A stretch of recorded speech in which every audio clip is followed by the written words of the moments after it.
Hey, everybody. Welcome to the DTF podcast, Down to Fitness, where we turn personal trainers into fitness professionals. I'm Dayton McPherson. He's Kyle Radune. Welcome to episode 5, where we will be discussing how personal training has nothing to do with exercise and it's all about service. What's up, Kyle? What's going on? Yeah, it's funny. It takes the great personal trainers years to figure out this one piece of information. And to me, it's a little obvious. Your job is to serve your client. What do I mean by that? They don't care how much exercise, they don't care about exercise as much as you think they do. They don't even care if they get results. So, what does that really mean, Dayton? Well, to me, I always think of myself as, I'm in the hotel industry where I have a guest that comes into my hotel all the time.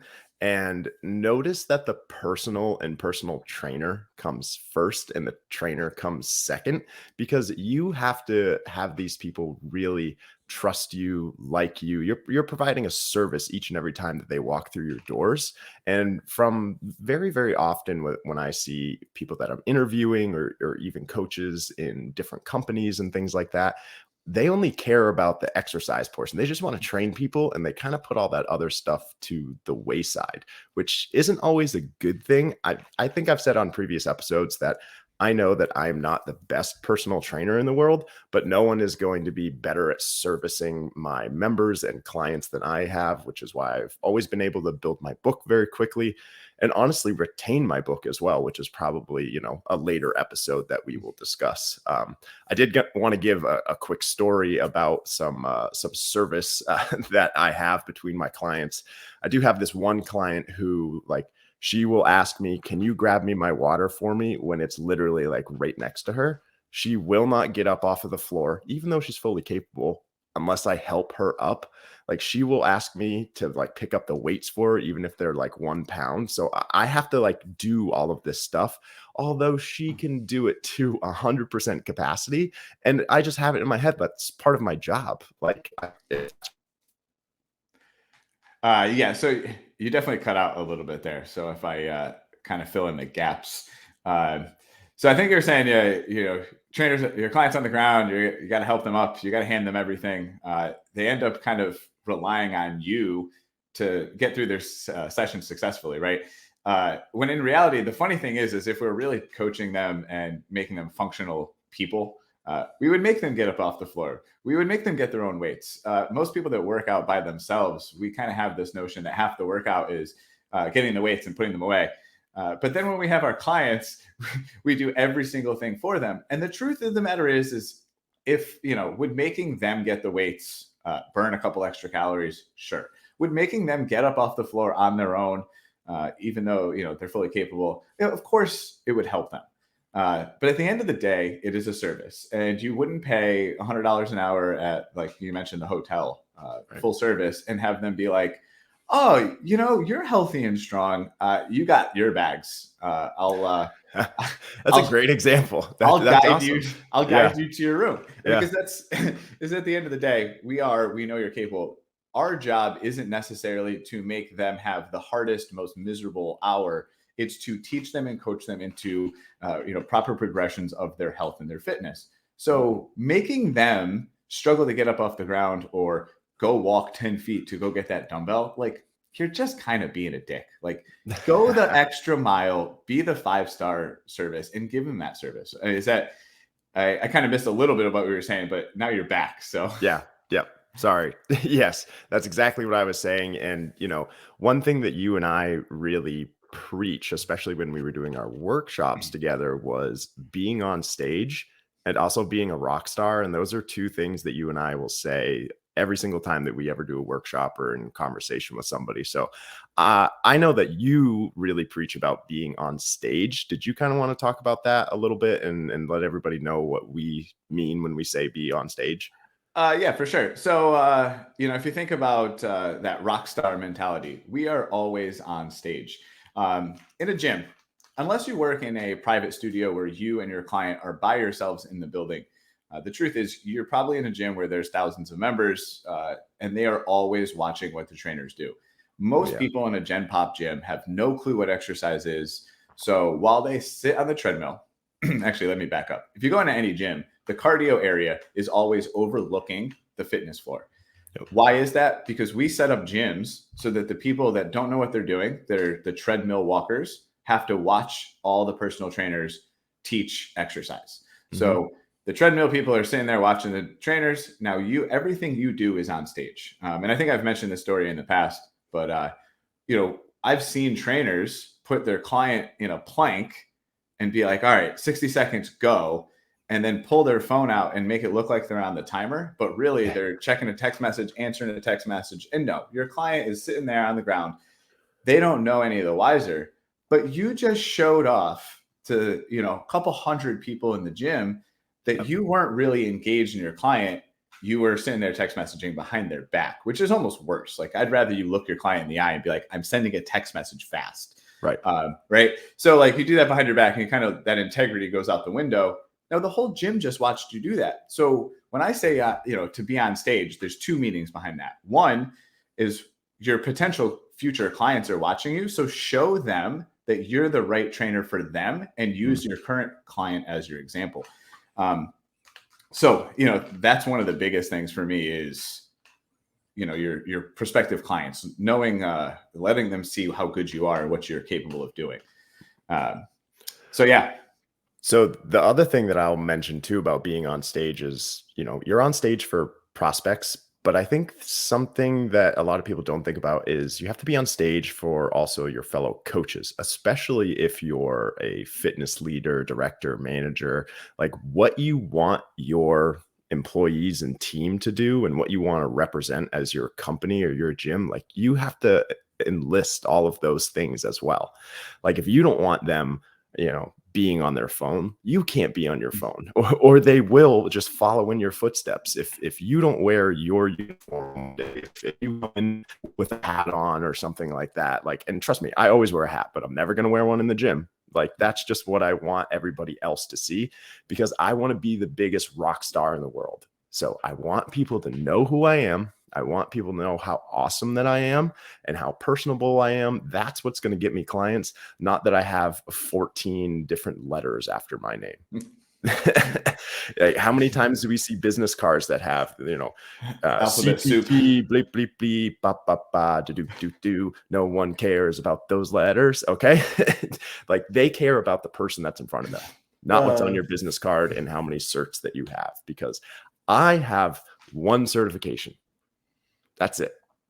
And I'm probably not going to get another one because I don't need it for the population that I service. And that's okay with me. Like, I'm getting the results that I need with my clients and my retention is great. And I can educate my team with what I have. And there are lots of people that have all those letters after their name that don't have this service that we're talking about. They don't have that interaction. And, it's really important to make sure that you understand that that's more important than teaching somebody the proper mechanics of joint movement and things like that. Well, However, why? Oh, sorry. I was going to lead you in here. You said this in a couple of episodes ago that, those things are important with your gym rat people or your people that really want to exercise. But for the most part, people aren't going to remember. They don't understand, and that's okay. Yeah. I mean, the general population doesn't even know what the letters stand for. I think every good trainer should have a CES, because I think some of the corrective exercise specialists is definitely the best way to understand human movement with all of your clients. But when you write CES after your name on a business card, it means absolutely nothing to everybody. So but what I would say to the certification thing is, if you have like a dedicated passion in an avenue where you are going into a very specific style of training, then double down, get the formal education.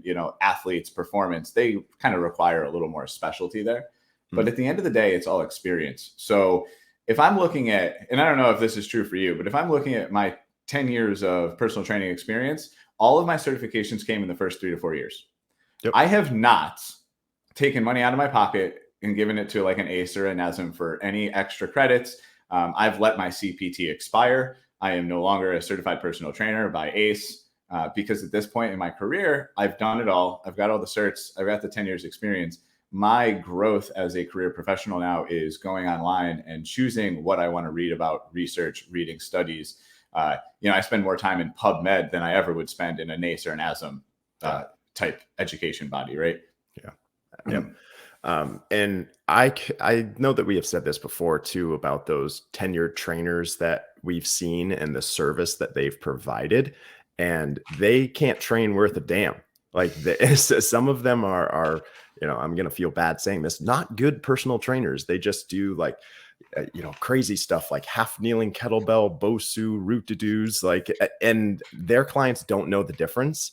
They're not good trainers, but they're good servicing their clients, and they're friendly. They show up on time. They never cancel on them. Like those are really important things. So if we can kind of talk about like the time aspect of it, be flexible with your clients. I think that that's really important. Your clients can cancel on you, which they will. You don't cancel on your clients, because if you start canceling on them, they're going to start canceling on you because they think that that's okay to do. And it's not.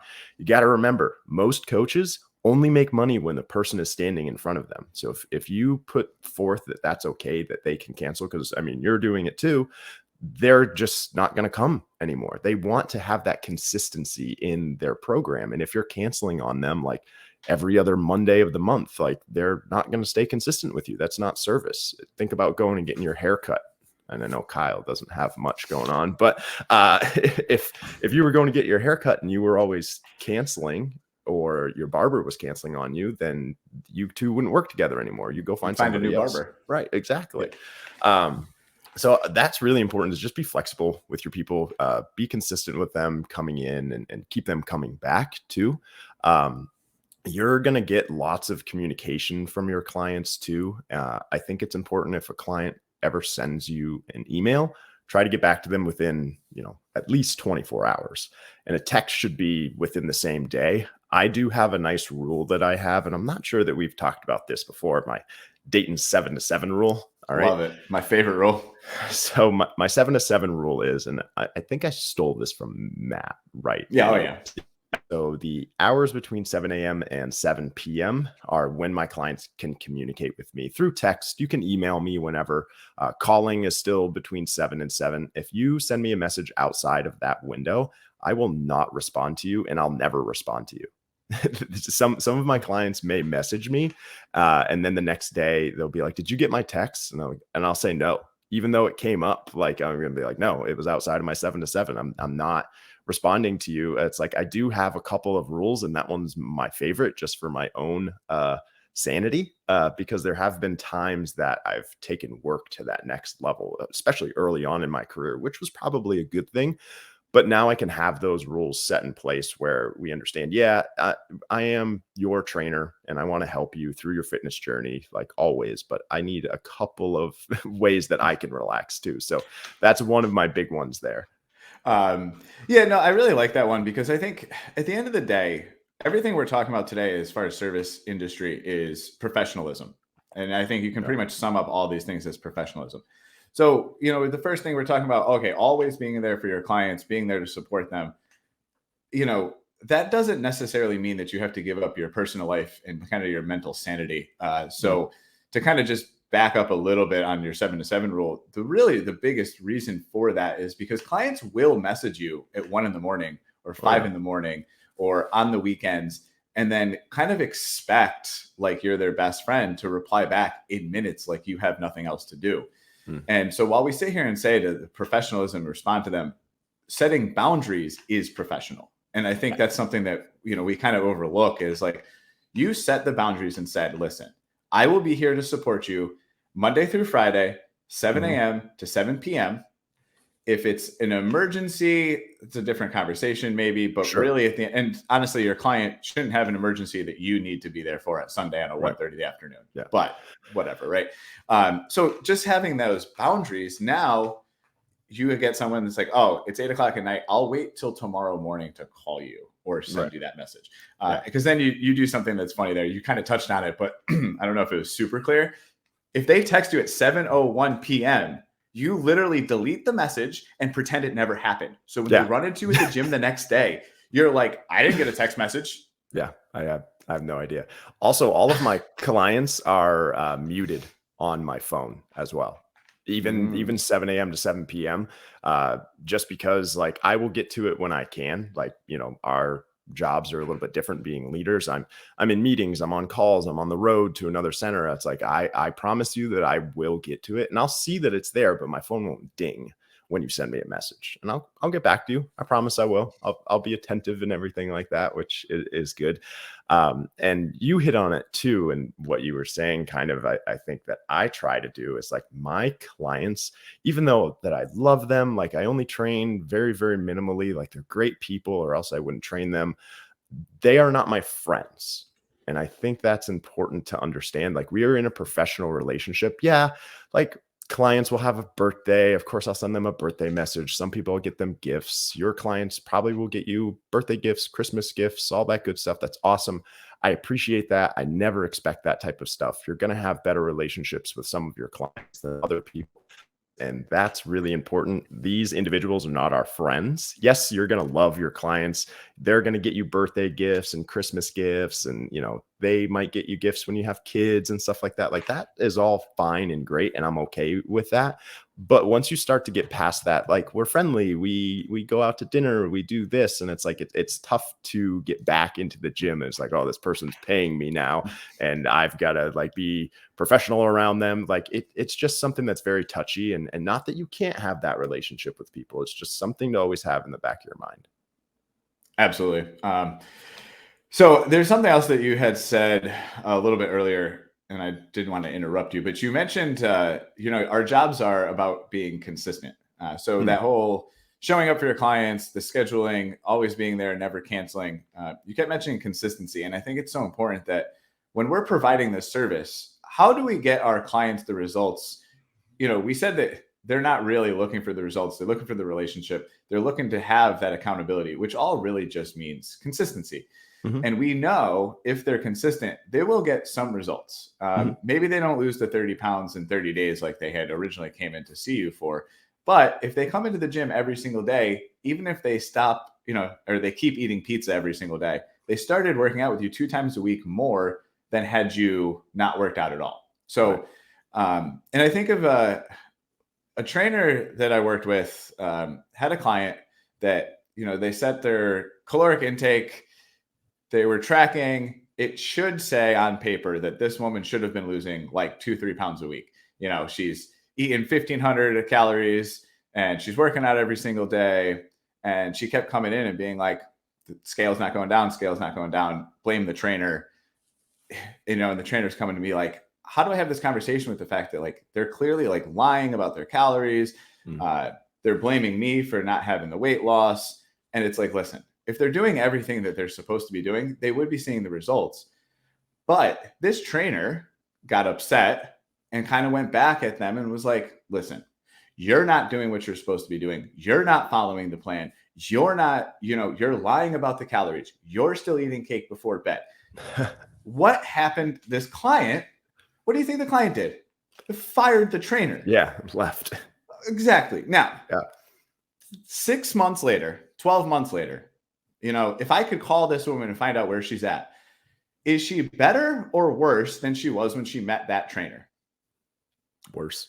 She's worse. She's way worse. She was way better off staying the same weight, eating pizza every day, and training with you 2 times a week. Mm-hmm. Yeah. So what did that trainer win? Did they get their point across that this client can't count calories properly? No. They just turned them away from exercise. And now they're not lifting weights 2 times a week. So that, it irks me because this is the thing that happens in our industry every day, because the trainer thinks their worth is the success and the results of their clients, because they see on Instagram that, oh my God, I need huge transformations to sell my business. And it's bullshit. It's not true. So sometimes you are just an appointment, and that's okay. Like you're exactly right, Kyle. The individual is doing better training twice a week and not losing a single pound, because at least you're lapping all the people that are sitting on the couch. Okay. Doesn't matter if you lose a pound. Like we talk about everything else that's happening in your body. You're exercising, your mood is boosted, you're sleeping better, you're coming into the gym, you're building muscle, you're reducing your risk of cardiovascular disease. Like those are things that you can't measure on paper. And sometimes we focus so much on, this plateau, you're not building more muscle mass. Who gives a damn? It doesn't matter. It does not matter. Like in, seeing you, they like coming in. What's so wrong with them just coming in having a good time? Yep. It's supposed to be fun. And if they have fun and they look forward to coming in and they accidentally get a sweat on, well, guess what? Now they just won. They got a good workout, and whether they get sore or feel like they got the results, they came in, they sweat, they feel better, they get that kind of that dopamine hit, and Yep. all of a sudden they're walking out feeling better when they came in, and they look forward to the next time. Yeah. Do you feel better leaving than you did when you came in? If the answer is yes, I did my job. Absolutely. Yeah. Actually, real quick touch on that. Why trainers feel the need to kill their clients to make them hate their lives to never want to come back makes I don't no fucking sense to me. I don't get that. I don't get that. If someone tells you that they don't like doing an exercise, don't do it. Yeah. It's okay. You should have 10,000 exercises in your head. Now, are there things that I challenge my clients like, hey, I really want to work on this for the next 6 weeks. I know it's not your favorite thing. We're going to break it down. We're going to make it a little bit easier for you at first, and then we're going to ramp it up. Yeah, absolutely. But if a client is like, I don't feel comfortable doing this, you know what I ask them? Why? If you can give me a reason why you don't want to do this, other than the fact that you just freaking hate it, and you tell me, well, I don't feel safe or it hurts, don't do it. Don't do something that's going to hurt your client or make them feel uncomfortable. You told your story, I think, on the first or second episode about your coach that you had putting you down on the floor when you felt uncomfortable getting down there. That's not service. You're not servicing your members and your clients by doing that. Nope. I mean, I have a client to this day who hates squatting. And yeah, as a good trainer, you know damn well every single one of your clients better be squatting. Yeah. You're not living your life without squatting. There's no real way around it. But if you're any good, you can literally train the squat without the squat, right? Mm-hmm. So I have dressed up every variation of squatting, every sit to stand and box squat and sumo squat and front squat and TRX squat and all these things. And I come up with stupid little names. But as long as I don't put her bilaterally and have her drop her butt down with nothing underneath it, she's okay. So I have found how many ways to make her be able to get down on the toilet and back up without telling her that we're doing squats today. Yeah. It's funny you just said that you come up with little names for things. I have a coach who's on one of my teams that when he does deadlifts with people, he doesn't call them deadlifts. He just puts it in front of them and says, pick that up. Well, because what a scary name. People are like, oh my God, the deadlift. Like, I always make the joke actually with the deadlift. I go, the deadlift got its name not because it ever killed someone, because it is dead weight lifted from the ground. So I promise you're going to be okay. And then they all kind of chuckle because I'm like, seriously though, like I get, I just taught my 67-year-old woman client how to deadlift. We've been together for a few months. First time getting a barbell in her hand. Beautiful deadlift. But as soon as I said deadlift, what do you think the 67-year-old woman looked at me and went? Probably thought it was something she saw on TV one time and was like terrified, right? So it's like, meet them where they're at. Yeah, especially too. With people that have like back issues and they're like, oh, I feel it in my back. And it's like, well, it's a deadlift and it's okay if you feel it in your back a little bit, but just don't call it that. Like, and most of your clients won't remember what an exercise is called ever. They just know what the motion is. So if you call a deadlift a rinky dink your whole entire life, like they'll know it as that and they'll never know it as anything else. Yep. One more thing I wanted to touch on before we end this episode was about being real with your clients and letting your personality kind of shine, I think is important. So I want you to act similar, but not completely similar that you would hanging out with your friends, maybe than how you would hang out with your clients. So I can give you an example. I just opened up a brand new expansion of my gym, another 3,000 square feet. Oh, thank you. Thank you. Really excited for it. It's been a long couple of weeks, equipment orders coming in. I had to spend the night at the gym for 2 nights, which was not fun. Slept on a massage table, didn't really sleep, but that's neither here nor there. So when I saw one of my clients, she came in, she goes, how's your week going? My response to her was, I need a fucking drink. And she said, me too. And I was like, great. So let's not train today and let's go grab a drink. We did not. We actually trained, but it just like set the tone for her and I. And, I can have that fun little conversation with her. I can't have it with some of my other clients. It's just who I am. I know that she was going to laugh at it.